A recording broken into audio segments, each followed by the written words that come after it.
শহরে ভূমিকম্প হয়েছে, চারদিক ধ্বংসস্তূপে পরিণত হয়েছে। ইতিমধ্যে থানায় ফোন বেজে উঠল। একজন মহিলার কাঁদতে কাঁদতে বলল তার স্বামী মারা গেছেন। কিছুক্ষণের মধ্যে ঘটনাস্থলে পুলিশ এলো। মহিলাটি বলল ভূমিকম্পের কারণে আলমারি খাটের উপরে পড়ে যায় এবং তার স্বামীর মৃত্যু হয়। পুলিশ ভালোভাবে তদন্ত করল এবং বলল এটি কোনো দুর্ঘটনা নয়, তার স্বামীকে খুন করা হয়েছে। বন্ধুরা, তোমরা কি বলতে পারবে পুলিশ কেন এমন কথা বলল? উত্তরটি দেওয়ার জন্য তোমাদের সময় মাত্র 5 সেকেন্ড, আর তোমাদের সময় শুরু হচ্ছে এখন থেকে।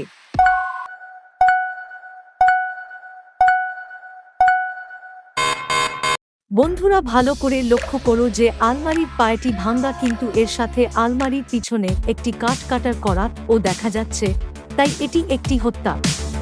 এই ধরনের ভিডিও আরও পেতে চ্যানেলটিকে সাবস্ক্রাইব করতে ভুলো না।